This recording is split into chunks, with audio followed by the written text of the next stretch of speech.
Hi all. In the last video, we discussed the testing of a given population mean. Now we are going to discuss the small sample t-test for the difference between two population means or equality of means for independent samples from two normal population with equal variance. നമ്മളിവിടെ ചെയ്യുന്നത് രണ്ട് different normal population എടുത്തിട്ട് എന്ത് ചെയ്യാണ് അതിൻ്റെ മീൻ equality check ചെയ്യുകയാണ്. So രണ്ട് different population ഉണ്ട്. അപ്പോൾ ഫസ്റ്റ് പോപ്പുലേഷൻ്റെ മീൻ μ1 എന്ന് എടുക്കാം, സെക്കൻഡ് പോപ്പുലേഷൻ്റെ മീൻ എന്തെന്ന് എടുക്കാം, μ2 എന്ന് എടുക്കാം. ഇവിടെ നമ്മുടെ അസംഷൻസ് എങ്ങനെയാണ്? The populations have normal distribution with mean μ1 and μ2 and a common variance sigma square. നമ്മളിവിടെ എടുക്കുന്നത് രണ്ട് ഡിഫറെൻറ്റ് പോപ്പുലേഷൻ എടുക്കുമെന്ന് പറഞ്ഞു. ഒന്നിൻ്റെ മീൻ μ1 ആണ്, ദെൻ അനദർ വണ്ണിൻ്റെ μ2. ആൻഡ് അവരുടെ വേരിയൻസ് കോമൺ ആണ്, അതായത് ഈക്വൽ ആണ്, സിഗ്മ സ്ക്വയർ എന്ന് പറഞ്ഞെടുക്കാം. അപ്പോൾ നമ്മളിവിടെ ടെസ്റ്റ് ചെയ്യാൻ വേണ്ടിയിട്ട്, ഇവിടെ ഈക്വാലിറ്റി ഓഫ് മീൻ ചെക്ക് ചെയ്യാൻ വേണ്ടിയിട്ട് നമ്മൾ ആ ഫസ്റ്റ് പോപ്പുലേഷനിൽ നിന്നും സെക്കൻഡ് പോപ്പുലേഷൻ എന്ത് ചെയ്യും, ഓരോ സാമ്പിൾ എടുക്കും. സോ രണ്ട് ഡിഫറെൻറ്റ് സാമ്പിൾസ് ഉണ്ടാവും. സോ ഫസ്റ്റ് സാമ്പിളിൻ്റെ സൈസ് n1, സെക്കൻഡിൻ്റെ n2. ഫസ്റ്റ് സാമ്പിളിൻ്റെ മീൻ x1 ബാർ എന്ന് ഡിനോട്ട് ചെയ്താൽ സെക്കൻഡ് x2 ബാർ. അതേപോലെ തന്നെ ഫസ്റ്റ് സാമ്പിളിൻ്റെ സ്റ്റാൻഡേർഡ് ഡീവിയേഷൻ S1 എന്നും സെക്കൻഡ് സാമ്പിളിൻ്റെ സ്റ്റാൻഡേർഡ് ഡീവിയേഷൻ എന്നും എഴുതാം, S2 എന്നും എഴുതാം. അപ്പോൾ ഇത് ഉപയോഗിച്ചിട്ടാണ് നമ്മൾ എന്ത് ചെയ്യേണ്ടത്, ടെസ്റ്റ് ചെയ്യേണ്ടത്. ടെസ്റ്റ് പ്രൊസീജിയർ കഴിഞ്ഞ വീഡിയോയിൽ പറഞ്ഞ അതേ രീതി തന്നെയാണ് നമ്മൾ ടെസ്റ്റ് പ്രൊസീജിയർ എന്ന് പറയുന്നത്. എന്നിരുന്നാലും നമുക്ക് എന്ത് ചെയ്യാം, പ്രൊസീജിയർ എന്ന് എഴുതാം. സോ ഫസ്റ്റ് സ്റ്റെപ്പ് അതുപോലെ എന്ത് ചെയ്യുക, ക്വസ്റ്റ്യൻ വായിക്കുക, write the null hypothesis and alternative hypothesis.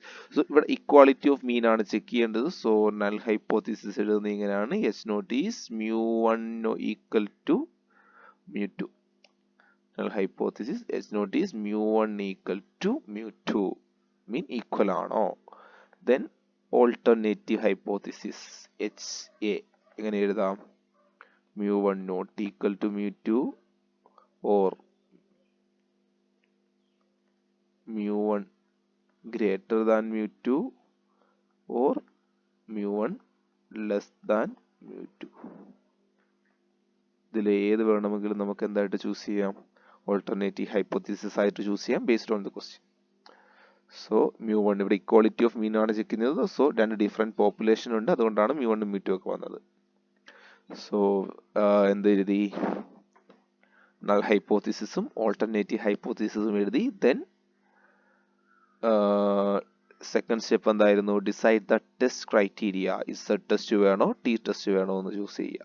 So അത് ചൂസ് ചെയ്യുന്ന എങ്ങനെ, ഞാനിവിടെ Z ടെസ്റ്റ് ടി ടെസ്റ്റ് മാത്രമേ പറയുന്നുള്ളൂ, നമ്മൾ സ്മോൾ സാമ്പിളിൻ്റെ ആണ് നോക്കുന്നത്. സോ സെക്കൻഡ് സ്റ്റെപ്പിൽ നമ്മൾ നോക്കേണ്ടത് സിഗ്മ അൺനോൺ ആണോ ആൻഡ് സ്മാൾ സാമ്പിൾ ആണോ, സാമ്പിൾ ചെറുതാണോ, സിഗ്മ അൺനോൺ ആണോ. അങ്ങനെയെങ്കിൽ use T test. If sigma is known and for large sample use t test, otherwise you can use t test.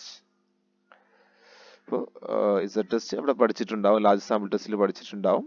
T ടെസ്റ്റിലാണെന്നുണ്ടെങ്കിൽ sigma unknown അല്ലെങ്കിൽ sample sigma അൺനോണും ചെറിയ സാമ്പിളും ആണെങ്കിൽ, small സാമ്പിളും ആണെന്നുണ്ടെങ്കിൽ T test use ചെയ്യുക. അപ്പോൾ ഇതല്ലാത്ത case sigma non ആണ്, large sample ആണ് എന്നൊക്കെ ഉണ്ടെങ്കിൽ ഡയറക്റ്റ് Z ടെസ്റ്റ് യൂസ് ചെയ്യുക. അപ്പോൾ ഫസ്റ്റ് സ്റ്റെപ്പ് ഹൈപ്പോത്തിസിസ് എഴുതുന്നു, then test decide ചെയ്യുന്നു. Then what's the third step, specify the level of significance and degrees of freedom. So find alpha and degrees of freedom. So alpha കഴിഞ്ഞ ക്വസ്റ്റ്യനിലൊക്കെ പോലെ തന്നെ question തന്നിട്ടില്ല എന്നുണ്ടെങ്കിൽ 5% എടുക്കുക. ഫോർ ഡിഗ്രീസ് ഓഫ് ഫ്രീഡത്തിന്റെ കേസിൽ for Z test degrees of freedom എന്ന് പറഞ്ഞാൽ എന്താണെന്ന് പറഞ്ഞിരുന്നു, ഇൻഫിനിറ്റി ആണ്. ഡിഗ്രീസ് ഓഫ് ഫ്രീഡം Z ടെസ്റ്റിൽ ഇൻഫിനിറ്റി ആണ്.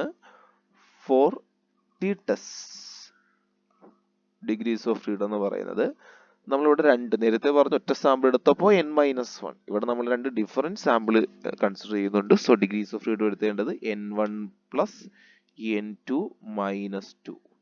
രണ്ട് ഡിഫറെൻറ്റ് സാമ്പിൾ എടുത്തിട്ടാണ് ചെയ്യുന്നത്. So n1 plus n2 minus 2 ആണ് ഈ കേസിൽ ഡിഗ്രീസ് ഓഫ് ഫ്രീഡം വരുന്നത്. Then what is the next step is calculate the formula value. Test decide ചെയ്തല്ലോ ടി ടെസ്റ്റ് ആണോ എന്ന്. ടി ടെസ്റ്റ് ആണെങ്കിൽ ഡിഗ്രീസ് ഓഫ് ഫ്രീഡം എഴുതുക. ദെൻ ടെസ്റ്റ് സ്റ്റാറ്റിക്സിന്റെ വാല്യൂ കണ്ടുപിടിക്കുക, ഫോർമുല വാല്യൂ കണ്ടുപിടിക്കുക. So the fourth step. Fourth step is t equal to, ഇവിടെ കണ്ടുപിടിക്കുന്നത് x1 bar minus x2 bar by SE. SE means standard error. x1 bar minus x2 bar divided by standard error. So നമുക്കറിയാം standard error കണ്ടുപിടിക്കാൻ വേണ്ടിയിട്ട് നമുക്ക് ഈ പോപ്പുലേഷനെ പറ്റി അറിയാവുന്ന കാര്യം എന്താ, രണ്ട് ഡിഫറെൻറ്റ് പോപ്പുലേഷൻ ഉണ്ട്, അതിൻ്റെ വേരിയൻസ് സെയിം ആണ്. സോ നമുക്ക് ആ വേരിയൻസ് അറിയാം. അങ്ങനെയെങ്കിൽ ഈ സ്റ്റാൻഡേർഡ് എറർ കണ്ടുപിടിക്കാനുള്ള formula sigma into 1/√n1 plus 1/n2. Sigma into root of 1/n1 plus 1/n2 എപ്പോഴാണ് സിഗ്മ അറിയാമെങ്കിൽ. ഇനി സിഗ്മ അറിയില്ല, സിഗ്മ അൺനോൺ ആണേ. സിഗ്മ അൺനോൺ ആണെങ്കിൽ സ്റ്റാൻഡേർഡ് എറർ കണ്ടുപിടിക്കാനുള്ള formula S into root of 1/n1 plus 1/n2. If sigma is unknown, use s into root of 1/n1 plus 1/n2. അങ്ങനെയെങ്കിൽ അവിടെ നിന്നും ആ എസ് കണ്ടുപിടിക്കാൻ വേണ്ടി use the formula S square equal to n1 s1 square plus n2 s2 square divided by n1 plus n2 minus 2. S കണ്ടുപിടിക്കാനുള്ള formula എന്താണ്? S square equal to n1 into s1 square plus n2 into s2 square divided by n1 plus n2 minus 2. then calculated value കിട്ടി. then അടുത്ത സ്റ്റെപ്പിൽ പോയിട്ട് ആരെ കണ്ടുപിടിക്കണം? Table value കണ്ടുപിടിക്കണം. Find table value കണ്ടുപിടിച്ചിട്ട് കമ്പയർ ചെയ്യുക, കൺക്ലൂഷനിലെത്തുക. അതാണ് ലാസ്റ്റ് സ്റ്റെപ്പ് എന്ന് പറയുന്നത്. സോ എങ്ങനെയായിരുന്നു? If calculated value is less than table value then accept the null hypothesis. If calculated value is greater than table value, reject the null hypothesis. ഇവിടെ ഫോർമുലയിൽ മാത്രമേ ചേഞ്ച് ഉള്ളൂ, ബാക്കി കണ്ടീഷനിൽ ഏകദേശം സെയിം ആണ്. ഡിഗ്രീസ് ഓഫ് ഫ്രീഡം ഒന്ന് നോക്കുക, n1 പ്ലസ് n2 മൈനസ് 2. ഇനി ടെസ്റ്റ് സ്റ്റാറ്റിക്കിന്റെ വാല്യൂ കണ്ടുപിടിക്കുന്നത് t equal to x1 bar minus x2 bar by standard error. Standard എററിൽ മിക്ക കേസിലും സിഗ്മ അൺനോൺ ആയിരിക്കും. സോ സ്റ്റാൻഡേർഡ് എററിന്റെ ഫോർമുല സിഗ്മ അൺനോൺ ആണെന്നുണ്ടെങ്കിൽ s into root of 1/n1 plus 1/n2 where s square is equal to n1 s1 square plus n2 s2 square by n1 plus n2 minus 2. Table value നോക്കുന്നതെല്ലാം നമ്മൾ നേരത്തെ നോക്കിയ പോലെ തന്നെയാണ്. So ഇങ്ങനെയാണ് equality of mean, രണ്ട് different പോപ്പുലേഷൻ്റെ equality of mean check ചെയ്യുന്നത്. So നമുക്ക് നമ്മുടെ ഫസ്റ്റ് ക്വസ്റ്റ്യനിലേക്ക് പോകാം. So this of first question. So, two salesmen A and B work in a certain district from a sampling survey conducted by the head office. The following results were obtained. State whether there is any significant difference in the average sale between the two salesmen. അപ്പോൾ എന്താ ഇവിടെ കണ്ടുപിടിക്കേണ്ടത്? രണ്ട് സെയിൽസ്മെൻ ഉണ്ട്, എയും ബിയും. അവർ രണ്ട് different ഡിസ്ട്രിക്റ്റിലാണെന്ന് കരുതുക. അപ്പോൾ അവരുടെ സെയിൽസിൻ്റെയും ആവറേജ് സെയിൽസിൻ്റെയൊക്കെ ഒരു സർവേ എടുത്തു. ഇവർ ചോദിച്ചിരിക്കുന്നത് എന്താണ്? Set whether any significant difference in the average സെയിൽസിൽ എന്തെങ്കിലും സിഗ്നിഫിക്കൻറ്റ് ഡിഫറൻസ് ഉണ്ടോ എന്നാണ് ചോദിച്ചിരിക്കുന്നത്. അതായത് നമുക്ക് ചെക്ക് ചെയ്യേണ്ടത് എന്താണ്? ആ രണ്ട് സെയിൽസ് രണ്ട് ഡിഫറെൻറ്റ് പോപ്പുലേഷൻ ആണല്ലോ, അവരുടെ എന്ത് ചെക്ക് ചെയ്താൽ മതി? മീൻ ചെക്ക് ചെയ്താൽ മതി. അവരുടെ മീനിന്റെ ഇക്വാളിറ്റി ചെക്ക് ചെയ്താൽ മതി. അതിന് ഒരു ടേബിൾ തന്നിട്ടുണ്ട്, അവർ കളക്ട് ചെയ്ത ഡേറ്റീവ്സ് എല്ലാം ഒരു ടേബിളാക്കി തന്നിട്ടുണ്ട്. ദെൻ എന്ത് ചെയ്യുക? ഈ ടേബിൾ യൂസ് ചെയ്ത് നമുക്കറിയാവുന്ന കാര്യങ്ങൾ എഴുതി വെക്കുക. സോ എനെ ഞാൻ ഫസ്റ്റ് സാമ്പിളായിട്ടും ബിനെ ഞാൻ എന്തായിട്ടും എടുത്തു? സെക്കൻഡ് സാമ്പിളായിട്ടും എടുത്തു കഴിഞ്ഞാൽ എന്താ എഴുതാം? n1 ഫസ്റ്റ് സാമ്പിളിന്റെ സൈസ് എന്താണ്? 20, അതായത് number of sales. So n2 second സാമ്പിളിന്റെ സൈസ് 18. ഇനി അതേപോലെ ആവറേജ് സെയിൽസ് എന്ന് പറഞ്ഞാൽ ഫസ്റ്റ് സാമ്പിളിന്റെ ആവറേജ് x1 ബാർ എന്ന് പറഞ്ഞെടുക്കാം അല്ലെ, 170. x2 ബാർ എന്ത് വരും? 203. then standard deviation s1 equal to 20 and s2 equal to 25. ഒക്കെയാണ്. ഇപ്പോൾ രണ്ട് ഡിഫറെൻറ്റ് പോപ്പുലേഷനിലെ രണ്ട് ഡിഫറെൻറ്റ് സാമ്പിളാണ് നമ്മുടെ കയ്യിലുള്ളത്. നമുക്ക് ഇവിടെ എന്ത് ചെയ്യണം, മീൻ ഈക്വൽ ആണോ, ആവറേജ് സെയിൽസിൽ എന്തെങ്കിലും സിഗ്നിഫിക്കൻസ് ഉണ്ടോ എന്ന് കണ്ടുപിടിക്കണം, സിഗ്നിഫിക്കൻറ്റ് ഡിഫറൻസ് ഉണ്ടോ എന്ന് കണ്ടുപിടിക്കണം. അതായത് ഇവിടെ മീൻ എന്താണ്, അപ്പോൾ രണ്ട് പോപ്പുലേഷൻ്റെ മീൻ എന്താണോ എന്ന് ചെക്ക് ചെയ്യണം, ഈക്വൽ ആണോ എന്ന് ചെക്ക് ചെയ്യണം. ഓക്കെയാണ്. സോ നമുക്ക് എന്തെഴുതാം, ഫസ്റ്റ് നൾ ഹൈപ്പോത്തിസിസും ഓൾട്ടർനേറ്റ് ഹൈപ്പോത്തിസിസും എഴുതാം. സോ നൾ ഹൈപ്പോത്തിസിസ് H0 എന്താണ്, μ1 equal to μ2. So alternate hypothesis എങ്ങനെ എഴുതാം, ഇവിടെ നോക്കിയേ, ഗ്രേറ്റർ ആണോ ലെസ് ആണോ അങ്ങനെ ഒന്നും പറയുന്നില്ല അല്ലേ ചോദ്യത്തിനകത്ത്. സോ μ1 എന്താണ്, നോട്ട് ഈക്വൽ ടു μ2. ഇതാണ് എന്തെന്ന് പറയുന്നത് ഇവിടുത്തെ ഓൾട്ടർനേറ്റീവ് ഹൈപ്പോത്തിസിസ് എന്ന് പറയുന്നത്. So the test is two tailed. അപ്പോൾ നൾ ഹൈപ്പോത്തിസിസ് പറഞ്ഞു, ഓൾട്ടർനേറ്റ് ഹൈപ്പോത്തിസിസ് പറഞ്ഞു, ദെൻ എന്ത് ചെയ്യണം, ടെസ്റ്റ് ഡിസൈഡ് ചെയ്യണം. സോ ടെസ്റ്റ് ഡിസൈഡ് ചെയ്യണമെന്നുണ്ടെങ്കിൽ സാമ്പിൾ നോക്കുക, രണ്ട് സാമ്പിളിന്റെ സൈസും എന്താണ്, ലെസ് ദാൻ 30 ആണ് അല്ലേ. സോ സിഗ്മ അറിയില്ല, സിഗ്മ അൺനോൺ ആണ്, സാമ്പിൾ സൈസ് ലെസ് ദാൻ 30 ആണ്. So use T test. So T test ആണെന്നുണ്ടെങ്കിൽ നമുക്ക് ആരെ കണ്ടുപിടിക്കണം, ടി വാല്യൂ കണ്ടുപിടിക്കണം. T value is x1 bar minus x2 bar by standard error. ഇവിടെ സിഗ്മ അറിയില്ലല്ലോ, സിഗ്മ അറിയില്ല. സോ സ്റ്റാൻഡേർഡ് എറർ കണ്ടുപിടിക്കുന്ന ഫോമിൽ ഞാൻ ഡയറക്റ്റ് അങ്ങ് എഴുതിയാണ്, S into root of 1/n1 plus 1/n2. So ടീൻ്റെ വാല്യൂ വരിക x1 bar minus x2 bar divided by S into root of 1/n1 plus 1/n2. So നമുക്ക് ആരെ വേണം, എസിനെ വേണം. അപ്പോൾ എസ് കണ്ടുപിടിക്കാനുള്ള formula S square equal to n1 s1 square plus n2 s2 square by n1 plus n2 minus 2. ഈ ക്വസ്റ്റിനകത്ത് നോക്കുക, n1 നമ്മൾ എഴുതി വെച്ചിട്ടുണ്ടായിരുന്നു എന്താ, n1 20 n2 80. സോ വരുന്നത് എന്താണ്, n1 20 ഇൻറ്റു s1 എന്തായിരുന്നു, s1 ഈസ് 20 റൈറ്റ്, s1 20 ആണ്. അപ്പോൾ 20ന്റെ സ്ക്വയർ എന്താ 400 പ്ലസ് n2 18 ആണ്, 18 ഇൻറ്റു s2 എന്തായിരുന്നു 25, 25ന്റെ സ്ക്വയർ 625 ഡിവൈഡഡ് ബൈ n1 20 ആണ് പ്ലസ് n2 80 ആണ് മൈനസ് 2. സോ ഇത് നിങ്ങൾ സിംപ്ലിഫൈ ചെയ്ത് കഴിഞ്ഞാൽ നിങ്ങൾക്ക് കിട്ടുന്ന ആൻസർ 534.72 എന്ന് പറഞ്ഞു വരും. സിംപ്ലിഫൈ ചെയ്ത് നോക്കിയാൽ മതി. 534.72 എന്ന് പറഞ്ഞാൽ ആരെ കിട്ടും, എസ് സ്ക്വയർ കിട്ടും. ദെൻ എസ് കണ്ടുപിടിക്കാൻ ഇതിന്റെ റൂട്ട് എടുക്കുക, അറൌണ്ട് 23. ഏകദേശം 23.124 വരും. ഓക്കെ ആണല്ലോ. അപ്പോൾ എസ് കിട്ടി. എസ് കിട്ടിക്കഴിഞ്ഞാൽ നമുക്ക് ആരെ കണ്ടുപിടിക്കാം, നമ്മുടെ ടെസ്റ്റ് സ്റ്റാറ്റിസിനെ കണ്ടുപിടിക്കാം.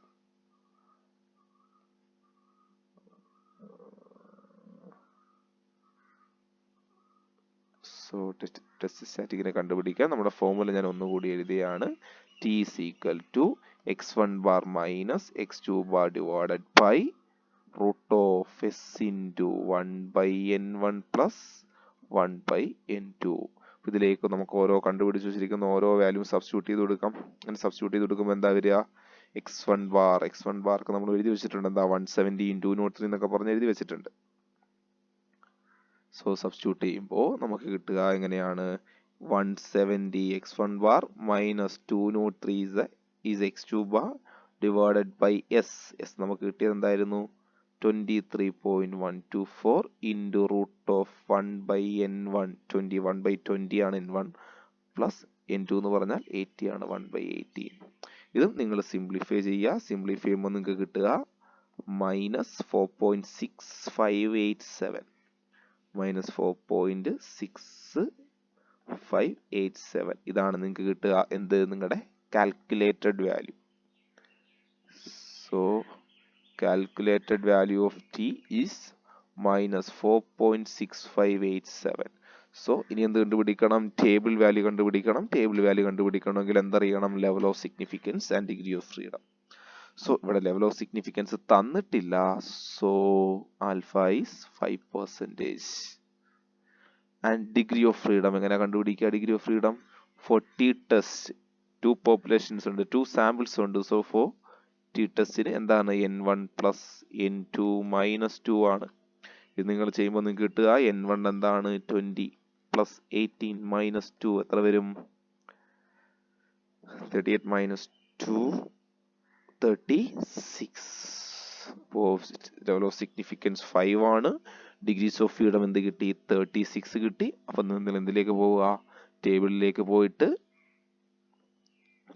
പോയിട്ട് എന്താണ്? 2 tailed ആണ്. അറ്റ് 5% ലെവൽ ഓഫ് സിഗ്നിഫിക്കൻസിൽ 36 ഡിഗ്രി ഓഫ് ഫ്രീഡത്തിന് കറസ്പോണ്ടിങ് ആയിട്ടുള്ള ആൻഡ് 2 tailഡിലെ ടേബിൾ വാല്യൂ കണ്ടുപിടിക്കുക. നമുക്ക് നോക്കാം. 36 ആണ് നമ്മുടെ എന്തെന്ന് പറയുന്നത്? ലെവൽ ഓഫ് സിഗ്നിഫിക്കൻസ് എന്ന് പറയുന്നത് അല്ലേ? സോ 36.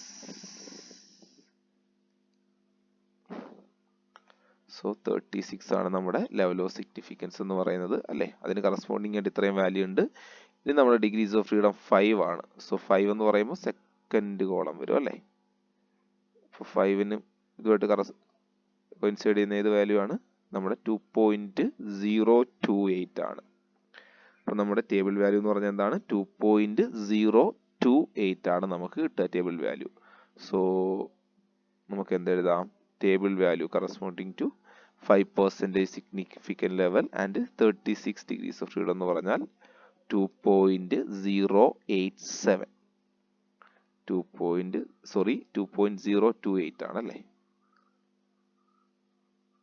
2.028. ദെൻ കമ്പയർ ചെയ്യുക. നമുക്കിപ്പോൾ ടേബിൾ വാല്യൂ, നമ്മുടെ ടേബിൾ വാല്യൂ കിട്ടി, കാൽക്കുലേറ്റഡ് വാല്യൂ കിട്ടി. എന്നിട്ട് എന്ത് ചെയ്യുക? കമ്പയർ ചെയ്യുക. കമ്പയർ ചെയ്യുമ്പോൾ കാൽക്കുലേറ്റഡ് വാല്യൂ എന്തായിരുന്നു? Calculated value is numerical value നോക്കിയാൽ മതി. കാൽക്കുലേറ്റഡ് വാല്യൂവിൻ്റെ ന്യൂമറിക്കൽ വാല്യൂ നോക്കിയാൽ മതി. ന്യൂമറിക്കൽ വാല്യൂ എന്താണ്? 4.6587. So 4.6587 is greater than table value. So calculated value is numerically greater than table value. So the conclusion എന്താ? Reject the null hypothesis H naught. So കഴിഞ്ഞ question ചെയ്തത് എങ്ങനെയാണ്? Table value കണ്ടുപിടിക്കുന്നതിന് ചെറിയൊരു മാറ്റം ഉണ്ടാവുന്നതേ ഉള്ളൂ. നമ്മൾ കഴിഞ്ഞ ടെസ്റ്റിലൊക്കെ ചെയ്ത് അതേ രീതിയൊക്കെ തന്നെയാണ് ഫൈനൽ ആൻസർ ഒക്കെ എഴുതുന്നത്, ഫൈനൽ കണ്ടീഷനൊക്കെ ചെക്ക് ചെയ്യുന്നത്. സോ ഫോർമുല നല്ല വൃത്തിക്ക് അറിഞ്ഞിരിക്കണം ഇത് ചെയ്യണമെന്നുണ്ടെങ്കിൽ.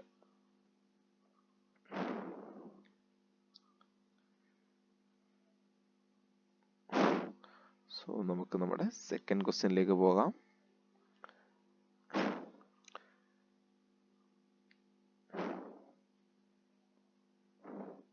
സോ ഇതാണ് നമ്മുടെ സെക്കൻഡ് ക്വസ്റ്റ്യൻ. എന്താണ്? A group of 7 week old chickens reared on a high protein diet weigh 12, 15, 11, 16, 14 and 16 ounce. A second group of 5 chickens similarly treated except that they receive a low protein diet weight 8, 10, 14, 10 and 30 ounce. Test whether there is evidence that additional protein has increased the weight of chickens.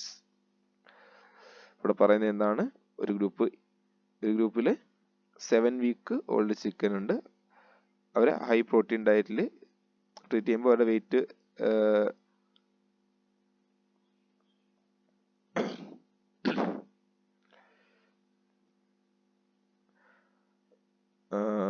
അവരെ എന്താണ്?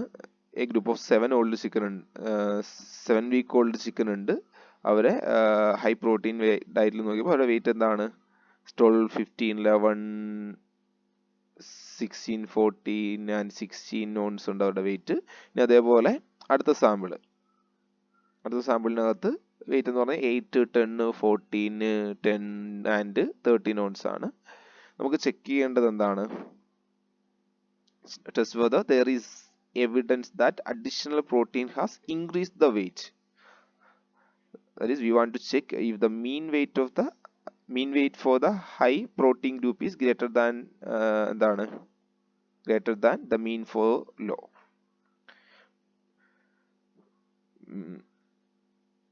So അപ്പോൾ നമുക്ക് എന്ത് പറയാം? അതിനെന്ത് പറയാം? increase the weight of chicken means എന്താണ്? Increase എന്ന് പറയുന്നൊരു വാക്കുണ്ട്. അവിടെ വെച്ച് നമുക്ക് എന്ത് പറയാൻ പറ്റും? നമ്മുടെ ടെസ്റ്റ് 1 tail ആണ്. സോ നമുക്ക് ചെക്ക് ചെയ്യേണ്ടത് എന്താണ്? Mean weight for the high protein group is greater than the mean for the low protein group. So this is a one sided. Means right tailed test ആണ്. Greater than വന്നതുകൊണ്ട് തന്നെ ഇതെന്താണ്, right tailed test ആണ്. So first നമ്മുടെ test എങ്ങനെ എഴുതാം? First procedure എന്തായിരുന്നു? So നമ്മളവിടെ അസംഷൻ ചെയ്യേണ്ടത് എന്താണ്? The two samples are independent and drawn from normal population with equal variance. So നമ്മുടെ ടെസ്റ്റ് സ്റ്റാറ്റിസ്റ്റിക് ഈ ഹൈപ്പോത്തിസിസ് ഒക്കെ എഴുതുന്നതിന് മുന്നേ നമുക്ക് ജസ്റ്റ് 2 സാമ്പിൾ തന്നിട്ടുള്ളതേ ഉള്ളൂ. അവിടെ നമുക്ക് സാമ്പിൾ സൈസോ സാമ്പിൾ മീനോ സാമ്പിൾ വേരിയൻസോ എന്നും നമുക്ക് തന്നിട്ടില്ല അല്ലേ. സോ നമുക്ക് ആദ്യം എന്ത് കണ്ടുപിടിക്കണം? ഓരോ സാമ്പിൾ എടുത്തും എന്ത് കണ്ടുപിടിക്കുക? സാമ്പിൾ വേരിയൻസും സാമ്പിൾ മീനും ഒക്കെ കണ്ടുപിടിക്കാം. സോ ഫസ്റ്റ് സാമ്പിൾ നോക്കുകയാണെങ്കിൽ ഫസ്റ്റ് സാമ്പിളിന്റെ മീനിനെ ഞാൻ x1 ബാർ എന്ന് പറഞ്ഞ് ഡിനോട്ട് ചെയ്തു. അപ്പോൾ മീൻ കുറേ ഡേറ്റ തന്നിട്ട് മീൻ കണ്ടുപിടിക്കാൻ പറഞ്ഞാൽ എല്ലാം കൂടെ കൂട്ടുക, നമ്പർ കൊണ്ട് എന്ത് ചെയ്യുക? ഡിവൈഡ് ചെയ്യുക. സോ ഫസ്റ്റ് സാമ്പിളിന്റെ മീൻ എന്ന് പറഞ്ഞാൽ എന്താണ്? 12 plus 15 plus 11 plus 16 plus 14 plus 16 divided by ആ സാമ്പിളിൽ എത്ര ആൾക്കാരുണ്ട്?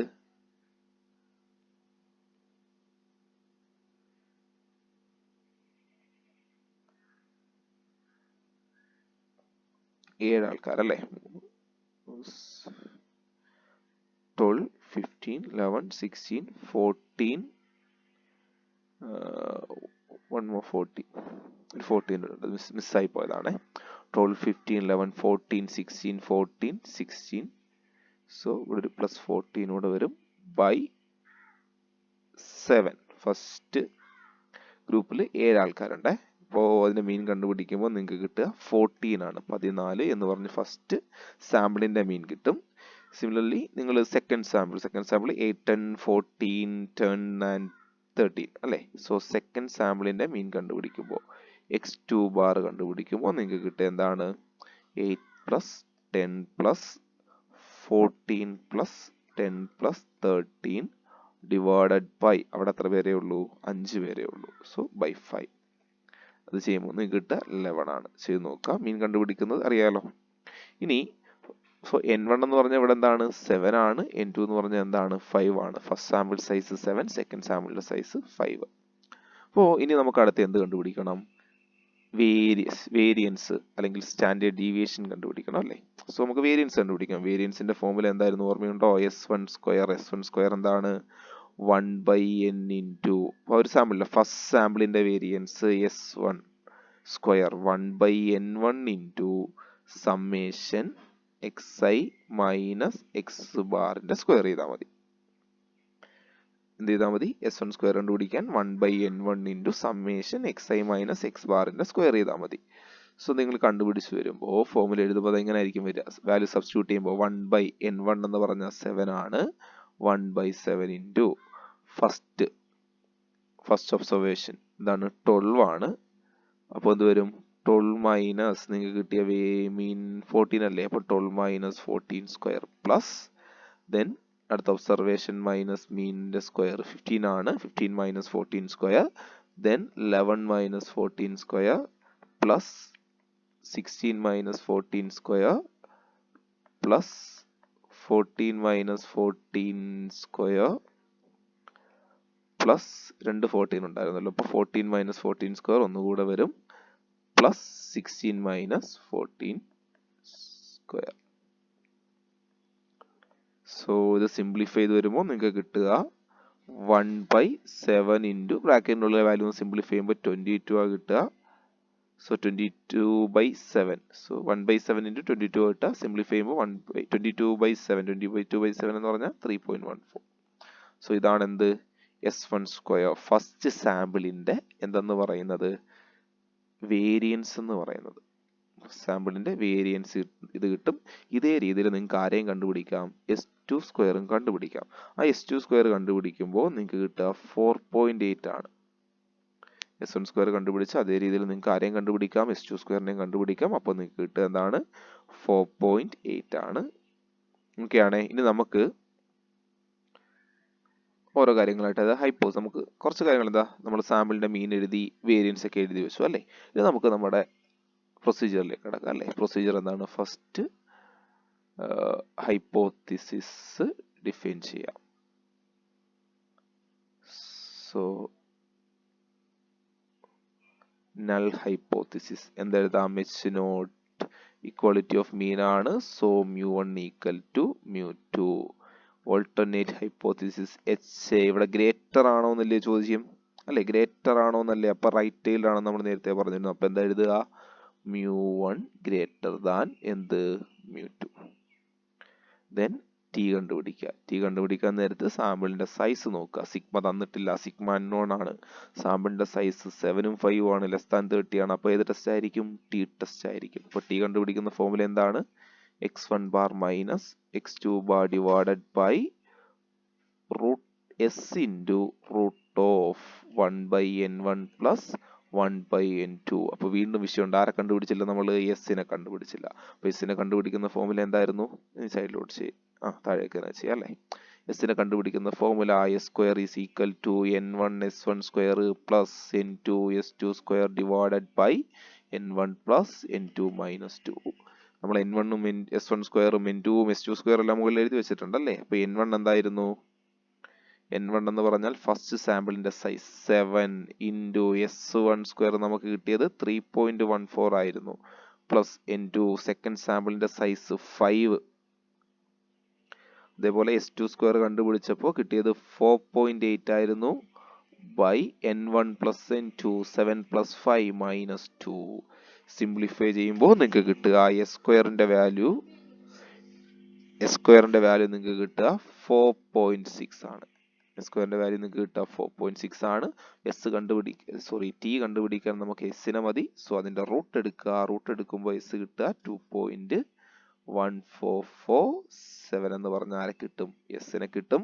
എസിനെ കിട്ടിക്കഴിഞ്ഞാൽ ആരെ കണ്ടുപിടിക്കുക? എസിനെ കിട്ടിക്കഴിഞ്ഞാൽ നമ്മുടെ ടെസ്റ്റ് സ്റ്റാറ്റിക്സ് ടിന്റെ വാല്യൂ കണ്ടുപിടിക്കുക. സോ ടിന്റെ വാല്യൂയിലേക്ക് സബ്സ്റ്റിറ്റ്യൂട്ട് ചെയ്യുമ്പോൾ എന്ത് വരും? x1 ബാർ ഒക്കെ നമ്മൾ ഓൾറെഡി കണ്ടുപിടിച്ചിട്ടുണ്ടല്ലോ. x1 ബാർ എന്തായിരുന്നു? x1 bar 14, x2 bar 11. അപ്പൊ എങ്ങനെ എഴുതുക? 14 minus 11 divided by s into അല്ലേ? എസ് നമുക്ക് കിട്ടിയത് 2.1447 into root of 1/7 plus 1/5. Simplify ചെയ്യുക. സിംപ്ലിഫൈ ചെയ്യുമ്പോൾ നിങ്ങൾക്ക് കിട്ടുക 2.389 ആയിരിക്കും വാല്യൂ. സിംപ്ലിഫൈ ചെയ്ത് വരുമ്പോൾ നിങ്ങൾക്ക് കിട്ടിയ വാല്യൂ എന്തായിരിക്കും? 2.389 ആയിരിക്കും. അപ്പോൾ കാൽക്കുലേറ്റഡ് വാല്യൂ നമുക്കായി അല്ലേ? So calculated value of T എന്ന് പറഞ്ഞാൽ എന്ത് കിട്ടി? 2.389 ആയി. ഇനി നമ്മൾ ആരെ കണ്ടുപിടിക്കണം? ടേബിൾ വാല്യൂ കണ്ടുപിടിക്കണം. ടേബിൾ വാല്യൂ കണ്ടുപിടിക്കാൻ ലെവൽ ഓഫ് സിഗ്നിഫിക്കൻസ് ക്വസ്റ്റ്യനിൽ തന്നിട്ടുണ്ടോ? ലെവൽ ഓഫ് സിഗ്നിഫിക്കൻസ് ക്വസ്റ്റ്യനിലേക്ക് നോക്കുക. ക്വസ്റ്റ്യനിൽ എവിടെയും എന്തിനെ പറ്റി പറയുന്നില്ല? ലെവൽ ഓഫ് സിഗ്നിഫിക്കൻസിനെ പറ്റി പറയുന്നില്ല. അപ്പൊ എന്തായിരിക്കും level of significance? 5%. So level of significance is 5%. Then find degrees of freedom. So degrees of freedom for t test is n1 plus n2 minus 2. So here n1 is 7 plus 5 minus 2. എത്ര വരും degrees of freedom? 10 വരും. degrees of freedom എന്ന് പറഞ്ഞാൽ 10 വരും. So എന്ത് ചെയ്യുക? ടേബിളിൽ പോയിട്ട് 5% ലെവൽ ഓഫ് സിഗ്നിഫിക്കൻസിൽ 10 ഡിഗ്രീസ് ഓഫ് ഫ്രീഡത്തിന് കറസ്പോണ്ടിങ് ആയിട്ട് ഏത് ടെസ്റ്റിലാണ്? ഇത് 1 ടെയിൽ അല്ലേ? 1 ടെയിലിലെ വാല്യൂ തപ്പുക. സോ ടേബിളിലേക്ക് നമുക്ക് വീണ്ടും ഒന്നുകൂടെ പോകാം.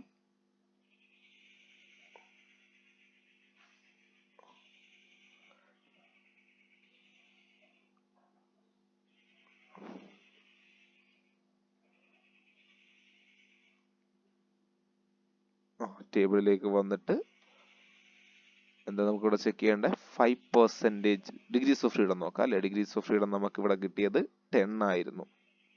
ഡിഗ്രീസ് ഓഫ് ഫ്രീഡം 10 ആണ്. അപ്പോൾ 10 ഡിഗ്രീസ് ഓഫ് ഫ്രീഡത്തിന് നേരെ 5% level of significance in one tail ടെസ്റ്റിൽ 5%. അപ്പോൾ എന്താ കിട്ടുക? 1.812 എന്ന് പറഞ്ഞ് നമുക്ക് ആരെ കിട്ടും?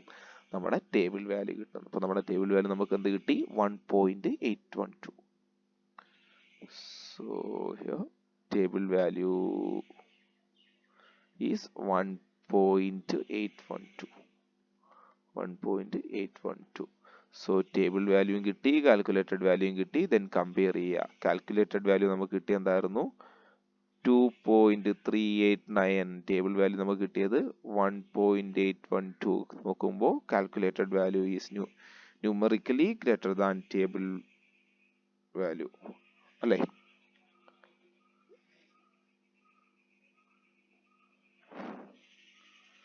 ഇവിടെ നോക്കുമ്പോൾ